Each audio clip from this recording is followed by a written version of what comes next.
Tonight on Four Star Playhouse, Singer presents Lupino in The Adolescent.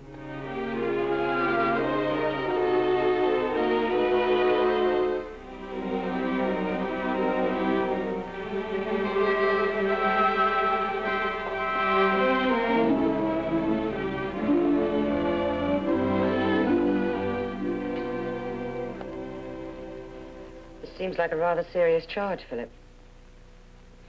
Sorry you have to make your explanation to me. Being my nephew makes it a little difficult all around. I know. Also, I'm on the disciplinary board, and there are rules and regulations I have to follow. Now, this report says that you were off bounds without permission during study period. There's a note added, suspicion of drinking. Were you drunk, Philip? Well, the football game and our winning, it was... Philip, were you drunk? It was just a couple of beers. I know I should have been in my room, not off the campus, Aunt Celia. I mean, Miss Coberly. Well, that's all right. I don't think we have to be that formal. No, Aunt Celia. Now, that's really all there was to it. Just a couple of beers in celebration of the team winning. Yes, that's all. Well, then, perhaps it isn't as serious after all. If it's as you say, I'll recommend restriction of weekend liberties until after Thanksgiving. You mean you're not going to take my word for it? You're going to investigate? Philip, your word isn't the only point at issue. It's the matter of someone selling liquor to a minor. You know, this is the fourth report we've had in 3 weeks of bars selling liquor to minors from the school. We've got to stop it. You can help us. Why won't you believe me? Why won't you leave it the way it is? It's the normal procedure to check a thing like this. Philip, have you told me the truth? You seem afraid of something. No. You sure? Yes. Oh, I think I know what it is. You're scared of what your father will say about this. I think it could be explained to him so that he'll understand. He wouldn't. I think he will. No, he wouldn't. He wouldn't even try to understand.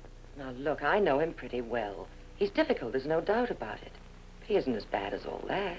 Why don't you leave this alone? I'll take my punishment, whatever you say, but just leave this alone like it is. Believe me, I'd like to leave it strictly alone. But I haven't any choice. This is my job. All right, that's all.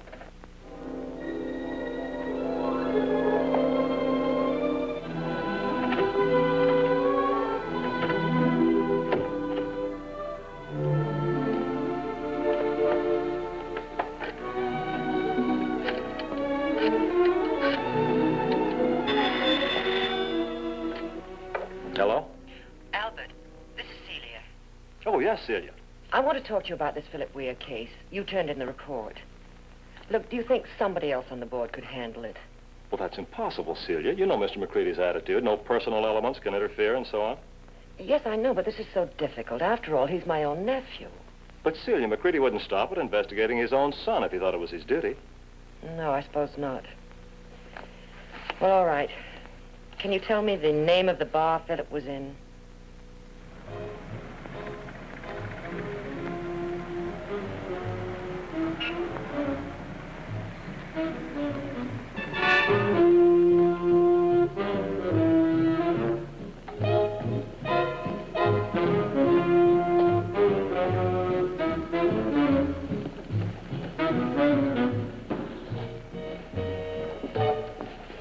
Excuse me.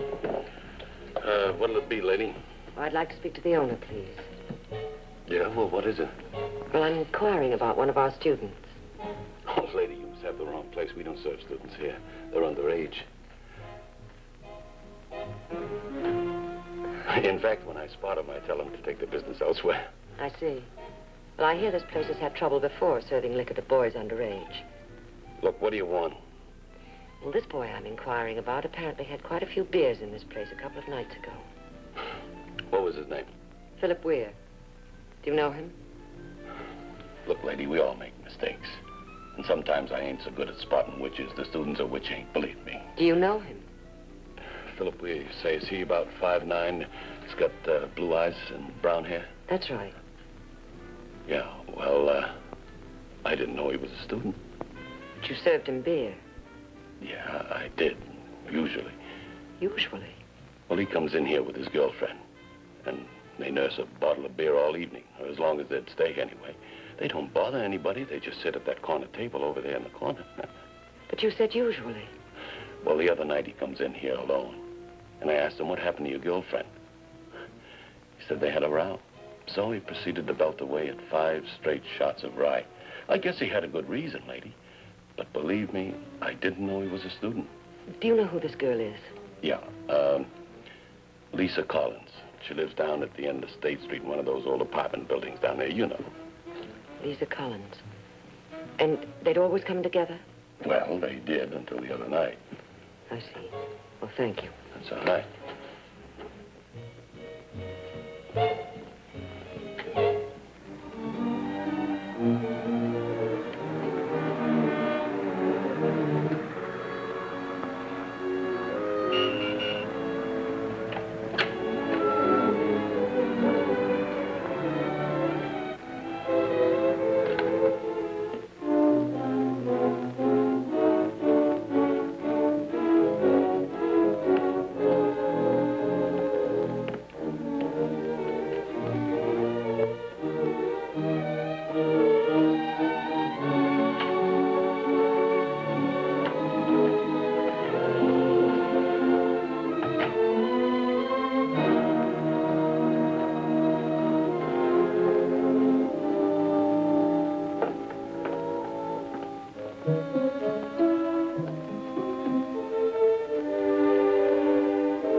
Yes? Excuse me, does Lisa Collins live here? Yes, but she's not here now. Oh. Well, when can I see her? She's out of town. Why? Who are you? What do you want Lisa for? I'm Miss Coberly. I'm from the school. What do you want with Lisa? I wanted to talk to her about one of our students, Philip Weir. Why doesn't he leave her alone? Why don't you all leave her alone? Please, Mrs. Collins, may I come in and talk to you? What for? To see how the other half lives? If there's anything wrong, maybe I can help. What's happened is our business. Please.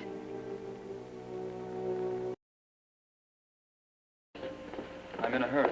Wait a minute, I want to talk to you. I'm sorry, I can't see you now. I'm in between Yes, classes. I know that. What's your next period?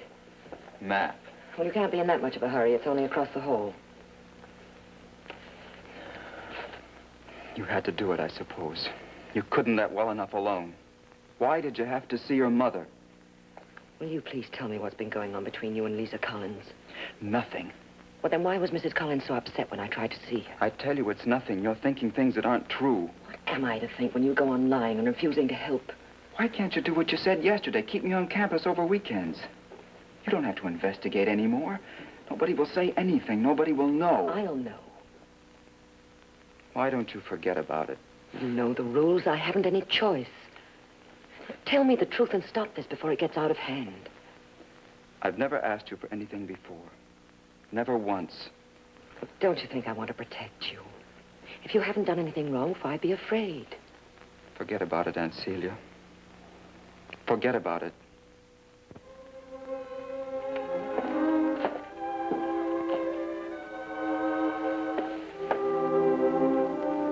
So all you did, Philip, was go out, have a couple of beers, right? No more to it than that?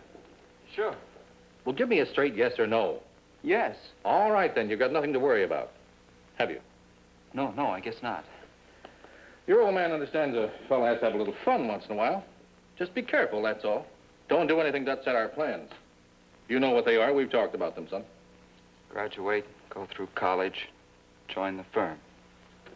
That's our program. And, son, I'm going to see you through no matter what happens. That's one thing you can count on. Yes, Father. Ever since you were a real small boy, I've always seen to it that you've had the best. Good schools, good friends, good training.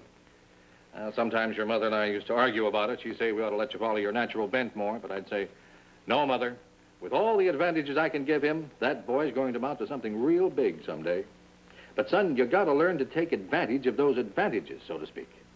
You get what I'm saying? I get it. Because if you don't, if you throw away the things I've given you, it's going to mean trouble between us. You don't have to worry, Father.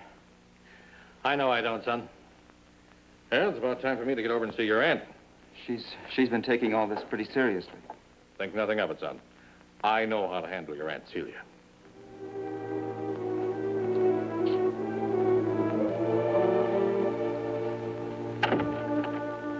Well, hello, Steve. Celia, by gosh, if you aren't prettier than ever. How are you? Fine. This is an unexpected visit. What brings you up here tonight? Oh, I had some business to talk over with McCready. And incidentally, I talked to Philip. He told me something about a little escapade. Here, let me take this for you. Oh, thank you. Celia, where are you going for the Christmas holidays this year? I really don't know. I'm making up a party. You know, our winter place. I'm having some bright young men down for the holidays. Wouldn't do you any harm to meet them. It's about time you settled down, Seal, an attractive woman like you. I'm going to see to it that you meet some eligible men. Thank you, Steve. It's very thoughtful of you. But I'm still going on with this investigation. I have to find out what Philip has really done. He's already told me. He did? It was just exuberance, a few harmless beers. In celebration of the team winning the game. That's right. Is that all he told you? Yes, I'm sure there's nothing to it. Wish I could believe that, Steve. So I've dropped this whole thing here and now. What do you mean, Celia? What are you hinting at? Nothing. Well, then drop it, Celia. You like it here at Ansom's, don't you? Yes, of course I do. Why? I have quite a bit of influence here. I could help to make things very pleasant for you, or... Otherwise? Yes, I'm sure you could, Steve, if you chose to throw your weight around. I'm going to protect my boy. It's pretty rough to think he has to be protected against his mother's sister. Have you ever heard of overprotection? You use words like a teacher. But they don't mean anything to me. I deal in real things. My boy is real. And I'm going to protect him no matter what he's done, even if it means your job here. I'm not going to let you ruin his future. Maybe what you're doing will ruin his future. The board meeting's Friday afternoon. I'll be here for it. I don't want my boy persecuted. Well, Celia? Good night, Steve.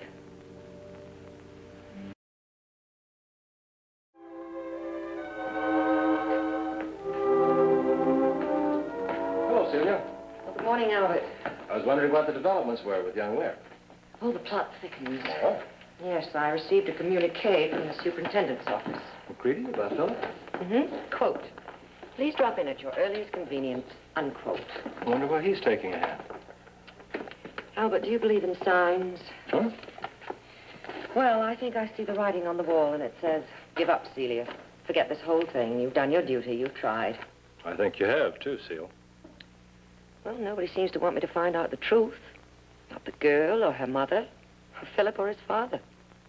They just seem to want me to give up this investigation. Perhaps we're taking this whole thing too seriously, huh? Well, it's important enough for Stephen Weir to take a hand in it. And he's a big man, used to dealing in big things, Albert. When he gives up with a threat or a bribe, believe me, it's a big one. A bribe? Yes, he's invited me to his Florida home for Christmas.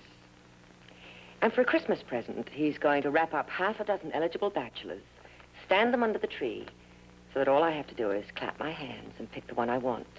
Now, why should you think he's offering you a bribe? You could have any man you wanted. Thanks, Albert. You said a bribe and a threat. What kind of threat? Well, what do you think this summons to McCready's office means? Oh, well, perhaps it's something different. Maybe it doesn't have anything to do with Philip at all. You want to bet, Albert?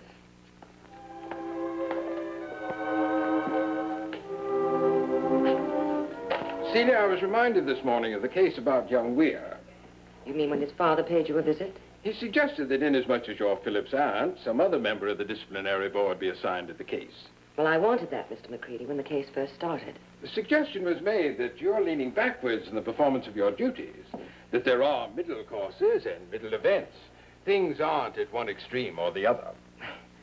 That depends on your point of view, Mr. McCready. There could be extenuating circumstances. Possibly. But there's a girl involved. Mr. Weir said nothing about a girl. No, I don't imagine Philip told him about that. Well, have you seen her? Have you talked to her? Not yet. You've tried. Yes, on several occasions.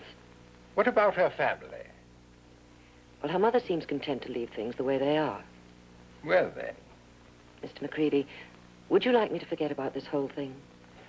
A person can only listen to his conscience, Celia. Incidentally, this could put us into a somewhat embarrassing position in regard to the new economics building Mr. Weir has promised the school. Yes, I almost forgot about the new building. All I'd have to do to get it for us would be to whitewash Philip. Is that what you'd like me to do, Mr. McCready? Of course, there's another way to solve the problem, and that's to do as Stephen Weir suggests. Take me off the disciplinary board.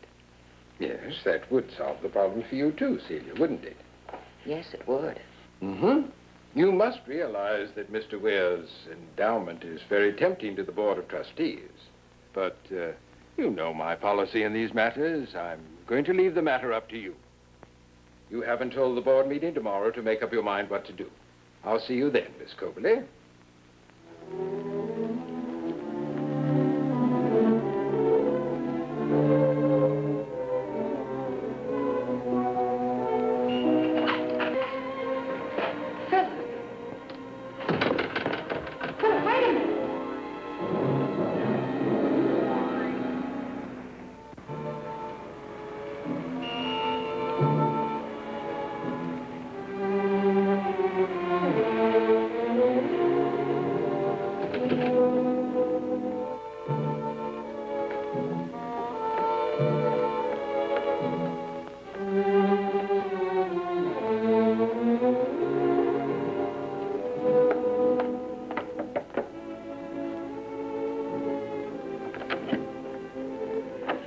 Don't you know when you're not wanted? Mrs. Collins, please, tell me, why was Philip here?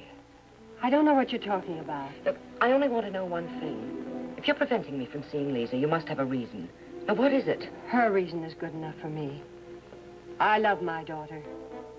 I've nothing to tell you. Mrs. Collins, there's a meeting at the school tomorrow. Now, I have to tell them whether I'm going on with this or if I'm going to stop. That's fine. That's the answer. Stop.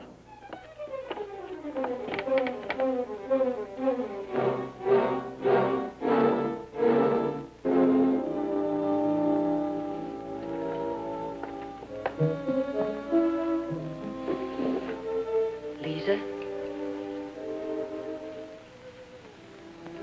You are Lisa Collins, aren't you? Lisa, please, may I talk to you? Will you let me?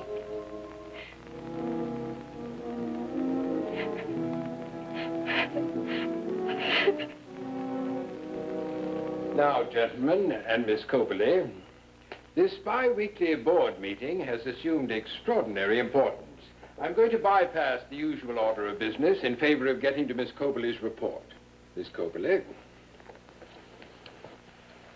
I can understand Mr. McCready's impatience, because on what I'm going to say hinges, among other things, the donation of a beautiful new building to this school. As superintendent of Ansom's and chairman of the board of directors, this is a particularly gratifying offer to Mr. McCready, and naturally he's eager to see that it goes through. I can also understand Mr. Stephen Weir offering the building, because he expects to get value received for his generosity. Well, now to get to the case of young Philip Weir. He was reported off bounds without permission and suspicion of drinking. So now we're concerned with my report and the measures I feel we should take. Now, I've investigated this case to the best of my ability, and I have the following recommendations to make. I feel that too much importance has been attached to this matter, and that punishment for the rule infraction should consist of restriction to campus until after Thanksgiving.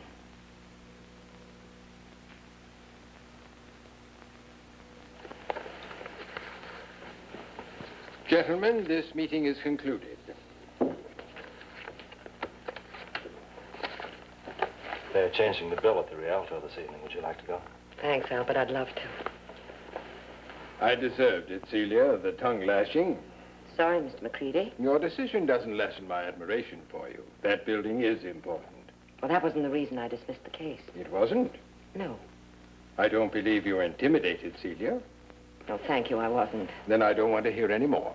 Wasn't going to say anything more, Mr. McCready. All right, Philip, I'll see you at dinner. I'll send you your plane reservations as soon as I get back to the city, Seal.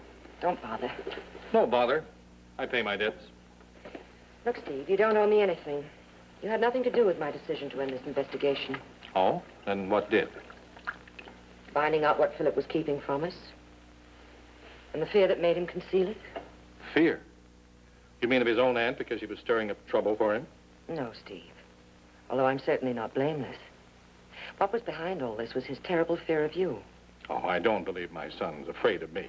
I've done too much for him. You're making me sound like a monster, Celia. I know you're really not. But you need a lot more understanding and tolerance with Philip than you've ever shown him. I have a good relationship with my son. Have you, Steve? Does he ever come and talk things over with you openly and freely, knowing he can count on your sympathy? Certainly, we talk things over. He didn't come to you this time when he had a problem. What was this problem? I think that's something Philip should tell you. And look, remember what I said, Steve, will you? And have a happy Christmas.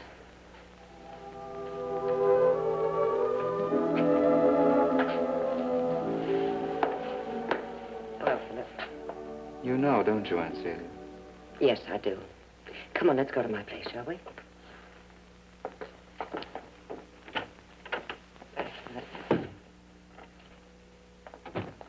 Sit down and make yourself comfortable. Oh, I'm thirsty after all that. How about some ginger ale, hmm? I owe you an awful lot, Aunt Celia. The way you stood up to everyone at the meeting. And the way you handled my father. Well, I'm glad you liked it. But just why do you think I did it, hmm? Well, to keep the secret about Lisa and me being married. Yes, well, that was partly the reason. But you know something, Philip? When you married Lisa, you took on certain responsibilities. Now, what do you do when you have them? I suppose you shoulder them. That's right. Nobody can do it for you, so from now on in, it's up to you. Do you have any plans? It's a funny thing. I'm not afraid anymore. Of anything. Well, that's because it's all out in the open now, between us. But what about your father? That's what I mean. I'm not afraid of him now. If I get kicked out for being married, well, then I get kicked out. Oh, I don't think there's any danger of that, Philip. But after all, what is it he really wants for you? To graduate and go to college. Do you want that, too? Yes. Lisa, does she agree? I know she does. Well, then... Oh, excuse me. I think we have a visitor, and she's right on time. Hello. Philip. Oh, Lisa, I was so afraid I wasn't going to see you again. Darling, it was such a mistake, that silly row. Forgive me, Lisa. I acted like such a fool. It was just that when you wouldn't tell anybody we were married, I was afraid you were ashamed of me. Forgive me. I don't have to, Philip. Your aunt explained to me about your father and you being scared. I love all this, but I have a date. Well, we have too. We're going to meet my father. Come on. So, sorry. Goodbye, Aunt Celia. Bye. Mr. Woods. Bye. Bye, dear. Now, what was it all about? Oh, such a simple little thing, Albert. It's a matter of a boy and girl falling in love, that's all.